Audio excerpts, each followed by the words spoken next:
Hello there, my crafty friends. It's Candy here from SweetStamper.com, and I am here for day one of your virtual farmers market. And I think I am oriented correctly. Let me get my computer going here to make sure that I am synced and everything is a-okay. This is Monday, and I don't normally come to you on Monday. Oh, yay, I'm positioned correctly. But I'm doing something this week. I'm calling a virtual farmers market. And it's that time of year when a lot of us are attending maybe some late summer farmers markets. We're officially in autumn. Or some of us are attending craft shows and like craft fairs, things like that, where you can buy cute little gifty items, where if you like to sell things like that, you would sell some little gifty items. And this is the perfect time of year to stock up on cute things for gifting. You know, we are entering into what's known as the holiday season. To me, the holidays encompass Halloween, Thanksgiving, and Christmas, and even into New Year. So it's kind of like a 3-month celebration. And usually your craft shows and your farmers markets are great places to find little fun things. So I'm going to give you some ideas today, and ideas that you can do yourself. Super easy, super quick, using minimal supplies. Hey, Laura, I'm glad you're here with me today. And these are actually designed to be made in bulk. So if I were making these at a craft show, I'd be making a lot of them. If I was selling these at a farmer's market, I might make, 6 of each kind. So these are some that I've already done. I'm going to give you some ideas on how you can gift items in here. And then I'm going to make one with you. And this is the exact same box. I did one for fall, and this is with the Rings of Love designer series paper that we got free during Celebration. Hi, Betty. And then this one is done with the Gingham Cottage designer series paper. And this one, I did a little greeting on here, a little boo, but this is just punches and dies. These are mainly punches and dies that you're going to decorate with, but I'm going to teach you how to create the box. And truth be told, this, I am what I call box challenged. Boxes don't come naturally to me at all. But I actually designed this box. I'm really pleased with myself. There may be one similar out there, but I didn't find I didn't look at directions. I just kind of went with it and created this myself, which you will notice when I do the demonstration. There's some little funky aspects. So let me show you what will fit in here. And I designed this. You could make it with, you could definitely make this with cardstock, and it would be a little bit stronger. But most of us have like way more patterned paper than we need. And so I want to use all this cute paper, plus the fact it's just as cute on the inside as it is on the outside, and I like that. So let me show you a few ideas. So this was actually my inspiration for the box. These little moon pies are available at the Dollar Tree. And I had been buying the chocolate ones, which are the traditional moon pies. And this is the original moon pie, sandwich. But I saw these. And actually, my Dollar Tree is right next door to my gym. And so I was going into the gym the other night, thought, I'll pop into Dollar Tree and see if they have anything new. Yeah, pumpkin spice moon pies. Can anything get more fall? Now, actually, so this was my box. Actually, you can get 2 in here. And I will say, those of y'all who are familiar, with my stuff, I'm pretty passionate about healthy living. These are actually, moon pies, they're only 110 calories, 3 fat grams. I do Weight Watchers, and this is 6 points on Weight Watchers. So to me, it's a great deal as far as my health goes. And there's 6 in here, and these are $1.25, so super affordable. Now, you could just put 1 in here, but I'm like, yeah, I can fit 2 in there. And look at my little lid goes on right there, and I have a perfect little gifty this is for coworkers, this is for teachers, for your church friends, your Sunday school class, all kinds of fun things. Hey, Jackie, I'm glad you're here. And yeah, so you see my Halloween Cookie Monster. Yeah, exactly. So here I've got moon pies in here, and these are pumpkin spice moon pies.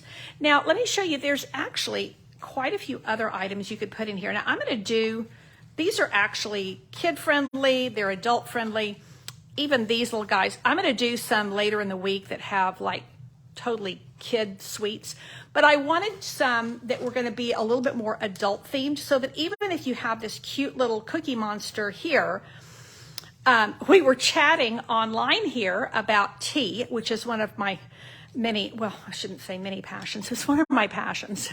I do love tea. I drink a lot of tea. And I think it was Dudley who might be on here today. She was saying that Constant Comment is something that she was introduced to. This was probably my first memory of drinking black tea was Constant Comment when I was in probably middle school, maybe even, definitely high school. And then I graduated on to many other black teas. This is actually a really nice Bigelow. These are really readily available, and they're definitely, Constant Comment you can drink year round, but it has spice in it. So it is a nice one for fall. You can actually put like 4 tea bags in here. So, just giving you an idea of things, you could probably put a few more in. Now, on the more sweet side, let me show you some things that you can put in. Again, going to the Dollar Tree. Yeah, these, let me just tell you, these caramel apple filled ones are really good. So these are the Werthers. So if you put a couple of these in here, and this is from Dollar Tree, but you can get these, even, I think Sam's has them, Sam's Club. Walmart has much bigger bags. But I was, like I said, I was at the Dollar Tree. These little Harvest, these are, again, Werther, but these are pumpkin spice. I will say the pumpkin spice on this is really mild. It's much more of caramel. Corinne, thank you so much for sharing my video. That helps me tremendously. So if I do 3 each here, then I've got a little bit of apple, and I've got a little bit of pumpkin spice, and I've got a little bit of fall tucked into my box. And when you put something like that in there, it gives it just a little bit of heft. And then, of course, your googly eyes start shaking, and it just is really fun. So, hey, Lisa, I'm glad you are here. So let me show you how to make the box. I've shown you some ideas on what you can put inside. And I want my little boxes to be easy to make, because I want to make like 10 or 12 of them. I could even easily make 20 of them. And then I want to fill them up with something that's pretty affordable. And so I want to keep the things inside here that which I can easily give plenty of. So, hey, Jeanette and Kim, thank you for being here. So I do have a host code for you. This is a new host code if you want to jot it down, or I will be sharing it throughout the week. So if you're interested in getting the tutorials for all of my projects this week, a $25 order with this host code will do it. Like I said, I'm going to be here Monday through Friday, every day at 4 o'clock, sharing things that you can make, that I would make if I were going to a craft show or a farmer's market. So this is my products I'm using today, and there is my host code. So like I said, I will give you all the tutorials if you would like to do a $25 order. Okay, let's see how we're going to get on with this box. And you're going to need 2 6x6 sheets of paper for each box that you make. Now, most of us have lots of paper. So I went ahead and I decided to use this pack. This is called Black and White Designs, and this is in our holiday book. These polka dots are my favorite. I will tell you, I'm always going to be really transparent with you guys. This to me is the hardest paper to use, so that's what I'm going to use, because I always want to save my favorite pieces for last. I tend to hoard them. Okay, here we go. Now, like I said, I developed this box, so it's super, super easy, and there may be a similar one out there. I don't know, but I found the moon pies, and I wanted to make a box that they would go into. So this is what I came up with, and my instructions will be a little bit funky because boxes are not my strength. Okay, so now I've given you all of my, what's what I'm looking for? All of my, I can't even think of the word. All the reasons that things might be a little different. Okay, so the only measurement you need on this is 1.5. I'm going to use that 1.5 measurement for everything, and I'm going to use my scoring blade. I'm only using the scoring blade of my trimmer. Now, I typically use more my my Simply Scored. Yeah, that's going to have to be a lot. I need to press harder. I'm always a little bit mindful with my paper trimmer. I don't want to press too hard on my scoring blade because it'll rip, you know. But you do need, yeah, there we go. Now I can feel it. So I'm just going to go 1.5 on each side, okay? And I'm going to do it on both the top and the bottom of the box. So they're going to be identical. And so I love super simple, and I don't want to have to think a lot about this. And so if you were making quite a few of these, I would just take your 6x6 paper, cut it, and then just score it all at once. I don't think, well, see, this pattern to me, it's like India eye strain. I don't think I'm totally in the camera. Let me make sure I'm where you can see what I'm doing. Okay, and then, let's see, it's there. Oh, it's all 4. I got all 4. Yes? No? Yeah, for those of us who grew up in the 60s, you know what India eye strain is. It's those patterns that just make you go cross-eyed when you look at them. That is what this reminds me of. It's actually a really cool chevron pattern, and but it's a strong pattern. And that's why I thought it would be perfect for Halloween, because you know that I have to use that little Yeti again. I have to make that monster again because the Yeti to Party bundle is only available through the end of the month. So, you know, we only got a few days left for him as far as the dies. Now, the stamp set continues through the end of December. I got one more. Okay. So now we get on to the fun part. Okay, so all the scoring's done. 1.5 on every side. Super simple. Now I'm going to show you my tips and tricks. Okay, so the first thing you want to do is score. Not score, we've already scored. You want to, hey Dudley, I was just talking about you. Welcome, welcome. I was talking about you in a good way. I was talking about constant comment tea, because my little box holds tea bags ever so nicely. And I was sharing with them that we were kind of comparing notes about our mutual enjoyment of constant comment tea. Now you'll notice that once I do this to the inside, I'm doing it to the outside as well. I want my score lines to be really, really, yeah, it is a little bit hard to see the score lines on this paper, but I will tell you my top trick for this, Corinne, with this paper and every other paper, including these, because this one was a little bit hard to see, is if you do it if you go to the light side of the paper, it's a lot easier to see. And I'm not going to use my paper snips. I'm actually going to use, I like a long blade on this because I don't want to have to do more than one slice. Now, you're going to go just on one side here, and you're going to end up with 2 boxes and 1 rectangle. So I want this little square. I'm going to nip out those little wedges, those little tiny triangles, and that's just going to make my box come together much nicer. I'm going to do the same thing on the opposite side. And I realize I forgot to do something, but I'll probably just go ahead and put the bottom together first, and then I will go back to fix the top because I forgot something. Okay, so just on the little squares, we nip out just a little skinny triangle, and that makes it come together much, much nicer. Now, when you go to put this to any kind of a box, I really do prefer either the seal is super strong and it's super quick, but this is going to give you a little bit of wiggle room.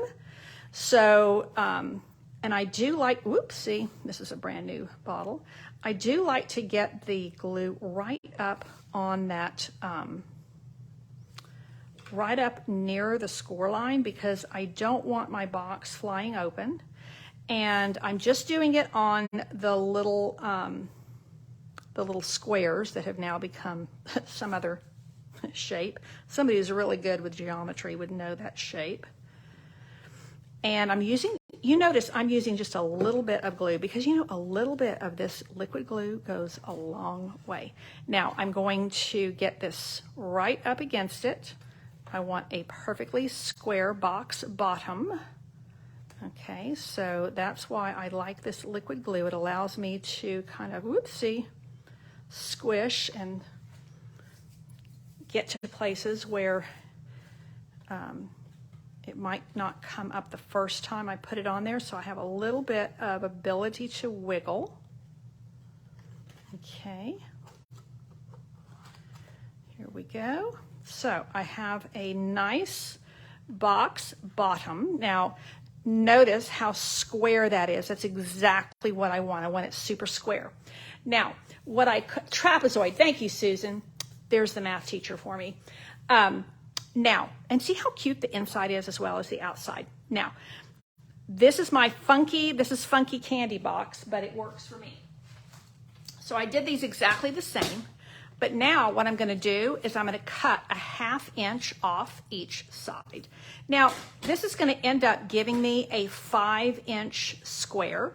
So you could just start out with a 5-inch square, but then you'd have to do your lines different. Yeah, for me, this is just what works. So I'm gonna trim a 1/2 inch off every side. And what that's gonna do is that's gonna give me a box top that is shorter than the box bottom. So like, I know Lisa, my friend Lisa's on here, and she is like a box whiz kid.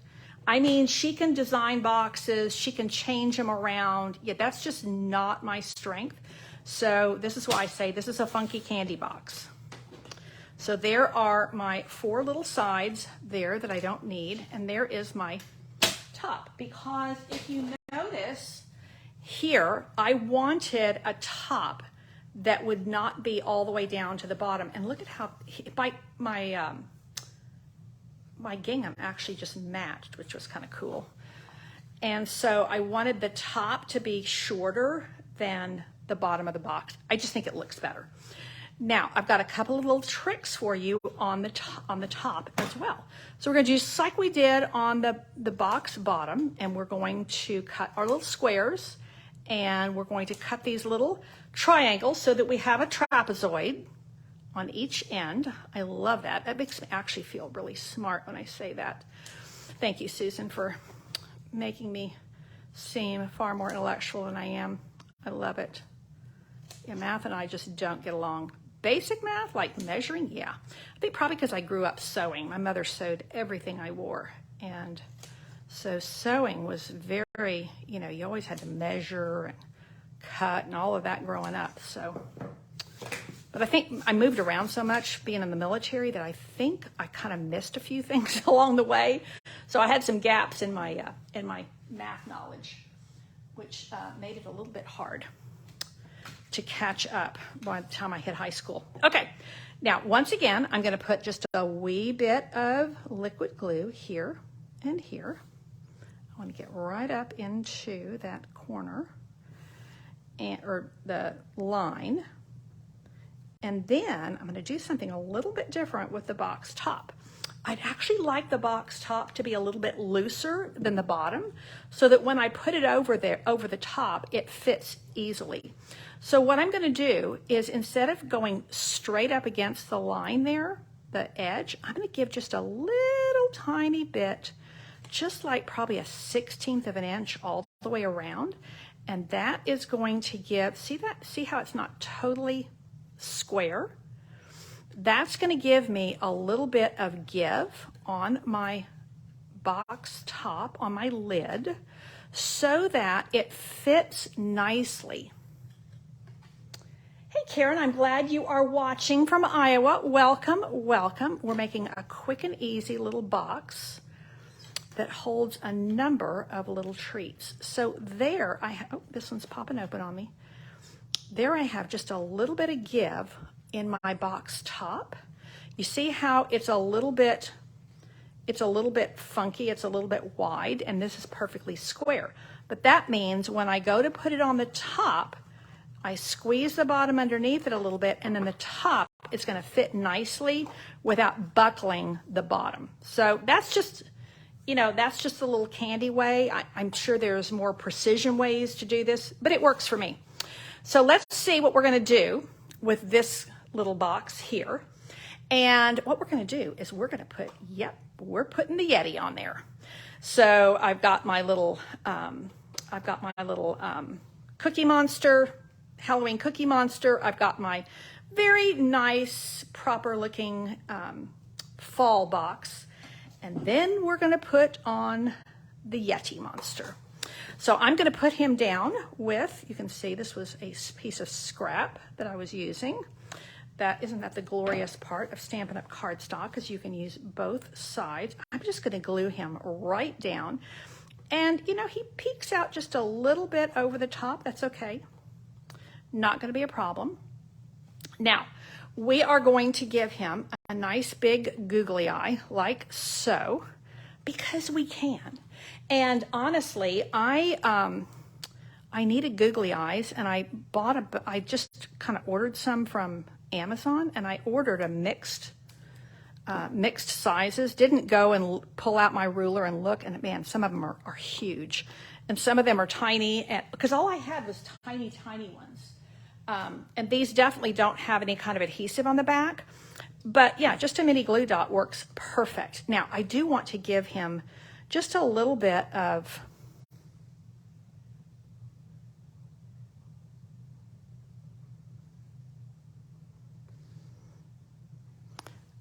there's his little mouth. And you know what we're going to do? What's he going to be carrying? Another eye. I don't know. I just thought that would be fun, so I'm going to do it. And what I'm going to do, he's giving an eye for Halloween. I mean, this is what friends do. Friends help friends, don't they? So what I'm going to do is I'm going to pop this up. Let's see. I wonder if you scored the top at 1 1/4. I was afraid it would be too much of a difference. I wanted just a tiny bit of a difference, but I would love for you to try that and tell me how it works. So I'm just putting a little mini dimensional on the back here, because then it looks like he's truly giving you the eye. And then I do have, I'm not sure that I need it, but I do have a little boo. Yeah, I think that's pretty cute. I'm going to give him the little boo. And then I have another little Halloween treat box. And I think that what I love about these is I think they would bring a smile to anybody. The Halloween ones, as well as my very kind of nice classic, I should say classic. This is a classic fall box. And I think I'm going to also pop this little guy up. I think a mini dimensional will fit right behind there. So that is my project for today. I will be back here again tomorrow at 4 p.m. Again, I will be here all week, Monday through Friday at 4 o'clock for my virtual farmers market. Just fun little projects that you might buy at a farmers market or a craft show. And the other thing I forgot to show you. Okay, let me pull these. Here's my moon pies. This is my original plan. That's the whole reason I made the box, was for these little pumpkin spice moon pies. Yeah, so Lisa said that the 1/4 inch would probably be too much of an 1/8. So, oh, Dudley, I'm glad you like my boxes. I'm actually really chuffed with these because, like I said, I'm box challenged and I actually did this. So let me show you something else, especially in this fall one. This is one of those Yankee, well, Woodwick is a subsidiary of Yankee Candle. This is a petite candle. Look at how nicely that fits. I mean, is that sweet or what? So there, you can have a candle, you can have moon pies, you can have little sweeties here. Now, the other thing that I thought was just, you know, I'm just kind of pulling things out because this is a three-inch square box. Now, it's not 3 inches high, but it is a 3-inch square. So that kind of gives you some ideas on what you could put inside. It's a nice size. It's not too small. It's not too large. And that was kind of my thought. 2 6x6 pieces of paper is all you need. And then a little something to decorate it with. And then the inside, you know, whether it's a mini candle or a couple of little mini moon pies or, you know, some sweets. I mean, I figured that it doesn't cost a lot to fill it, and it doesn't cost a lot to make it. 2 6x6 pieces of paper and a little bit of liquid glue. I mean, that's it. The other thing I had is one of my assistants, she made this cute, actually I think her husband made this cute keychain, a macrame keychain. And look how nicely this fits too. So, you know, if you make little handcrafts like that, look how nicely that fits as well. So that is it. Lots of ideas for what you can put inside, as well as some fun little boxes, some fun decorating ideas for your boxes. And like I said, if you would like tutorials for each day, all 5 days, if you put in a $25 order with my host code, I will send you all 5 days of tutorials. Lisa, you said it's a perfect size box. I take that as high praise because to me, you're like you're my box guru. So that makes me super happy. That is it for today. I'm going to download this to YouTube and I will be back here tomorrow. If you're watching the replay, I would love for you to just put replay in the comments. Let me know which is your favorite box. We've got Cookie Monster, Halloween Cookie Monster. We have Classic Fall. And then we have well, he reminds me of the Monsters, Inc. monster. That is it for today. And if you're watching on YouTube, I would love for you to give me a thumbs up as well as a subscribe. And for those of you here on not YouTube, I'm actually here on Facebook Live. I would love it if you would give me a heart. So those are things that, you know, all the social media platforms, they like it. And when you share it, you know, you can share this and nobody has to even see it or like it, but the fact that you share it helps me with Facebook because, you know, they do all of that through machines, computers. So Betty, you like the Cookie Monster the best, and so does Kim. So great, great kudos for my Cookie Monster. And you know, this is that new fancy circle punch, and this is just our stylish shapes. I like the stitching on there, and I actually played with a couple of different colors of the foil. This is copper foil, but I tried different ones and came out with that one. So Susan likes the Classic Fall. Yay, Susan. Thank you for sharing, Karen. I appreciate that ever so much. And you know, one of the reasons I wanted to do Classic Fall in addition to Halloween is not everybody's a fan of Halloween. Or even if you are, you could end up giving both. So you could make a box and give this one in October and give this one in November. This would actually make really cute little favors for a Thanksgiving gathering. And Cookie Monster looks like he is coming away as the clear favorite. Okay, like I said, that is it for today. I will be here with you tomorrow, same bat time, same bat channel for, again, those of us who grew up in the 60s. And I will see you then. In the meantime, take care and God bless.